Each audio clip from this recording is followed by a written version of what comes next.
Good morning, students. Welcome you all to my YouTube channel PEC Academy Kurukshetra. My dear students, today I am here to discuss the most important numerical, and this numerical is based on the concept of kinetic energy. बहुत ही important है, and this numerical I have taken from class 9th chapter 11th work and energy.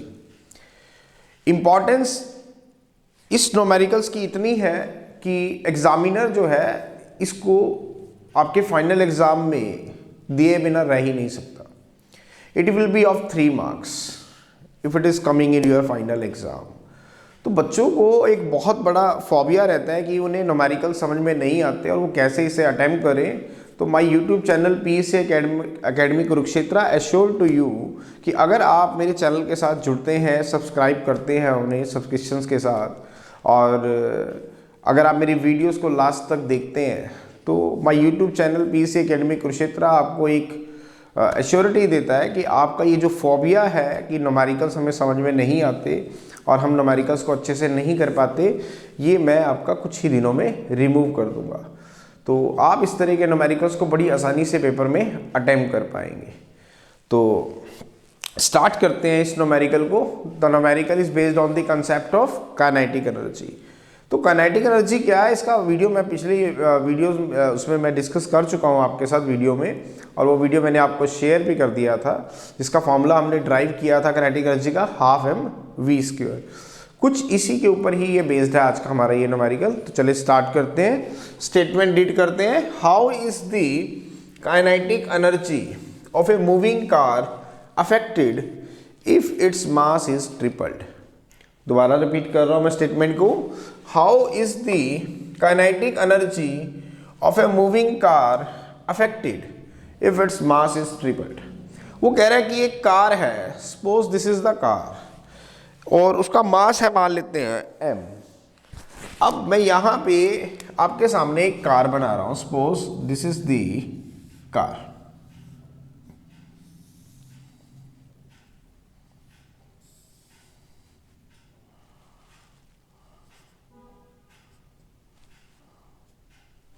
Suppose this is the car.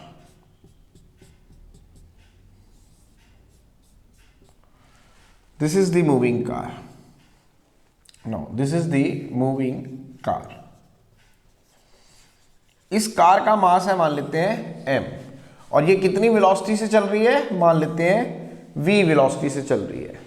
तो definitely इसके पास kinetic energy तो होगी, हम पढ़ चुके हैं. वो कह रहा है कि अगर इसके मास को ट्रिपल कर दिया जाए तो आप मुझे ये बताएं कि काइनेटिक एनर्जी पे क्या इफेक्ट पड़ेगा. क्या काइनेटिक एनर्जी चेंज होगी? यस, बिल्कुल होगी, क्योंकि मास से कनेक्टेड है. तो क्या इफेक्ट पड़ेगा, तो चलिए देखते हैं. मैं मान लेता हूं let m be the mass of the moving car and v be the final velocity of the moving car.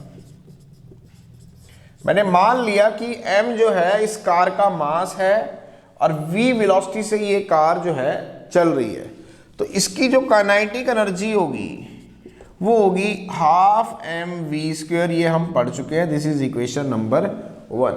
कि अगर आपके पास कोई एक ऑब्जेक्ट है, से मूविंग कार, इसका मास है m और वो v वेलोसिटी से चल रही है, तो definitely it will process some kinetic energy. तो काइनेटिक एनर्जी कितनी होगी? 12mv², where m is the mass of the moving object and v is the velocity of the moving object. अब आओ क्या कह रहा है हमें कि अगर मैं इसके मास को ट्रिपल्ड कर दूं, if its mass is tripled, मैं कहता हूं इसका मास अब m की बजाय कितना हो गया? 3m हो गया. अगर इसके मास को मैं m की बजाय 3m कर दूं, मीन्स ट्रिपल कर दूं, पहले इसका मास था m, अब 3 गुना हो गया, तो बताओ इसकी काइनेटिक एनर्जी पे क्या इफेक्ट पड़ेगा. मैं कहता हूं इसकी काइनेटिक एनर्जी ये होगी अब ke2. तो आपको ke2 निकालना है. दोबारा देखिए, हमारे पास एक कार थी जिसका मास था m, वो v वेलोसिटी से चल रही थी, तो उसकी काइनेटिक एनर्जी थी हाफ mv²। वो कह रहा है कि अगर इसके मास को ट्रिपल कर दिया जाए, if its mass is to be get tripled, m की जगह अगर हम 3m रख दें, 3 गुना रख दें मास, तो क्या इसकी काइनेटिक एनर्जी पे इफेक्ट पड़ेगा? यस, बिल्कुल पड़ेगा, क्योंकि काइनेटिक एनर्जी मास पे कनेक्ट डिपेंड करती है। तो क्या इफेक्ट पड़ेगा वो आप मुझे फाइंड आउट करें। तो शुरू में मास था m, v वेलोसिटी से चल रही थी, तो काइनेटिक एनर्जी थी हाफ mv²। लेकिन अब मास को ट्रिपल कर दिया गया, 3m कर दिया गया, v वेलोसिटी से चल रही है, तो उसकी काइनेटिक एनर्जी हम मान लेते हैं ke2। तो आपको ke2 फाइंड आउट करना है। You have to calculate the value of ke2। कैसे करेंगे? डिवाइड करेंगे, divide equation 2 by equation 1, equation 2 by equation 1 we get. Equation 2 को इक्वेशन 1 से डिवाइड करो, तो kinetic energy 2 is equal to 1/2 3mv² divided by kinetic energy 1 is equal to 1/2 mv²। तो एक काम करते हैं, 3 यहाँ से बाहर ले लेते हैं, तो 1/2 mv² डिवाइडेड बाय 1/2 mv²। तो ये कट गया, तो वैल्यू आई 3/1। तो इसका मतलब जो kinetic energy 2 by kinetic energy 1 की वैल्यू आई है, वो आई है 3/1।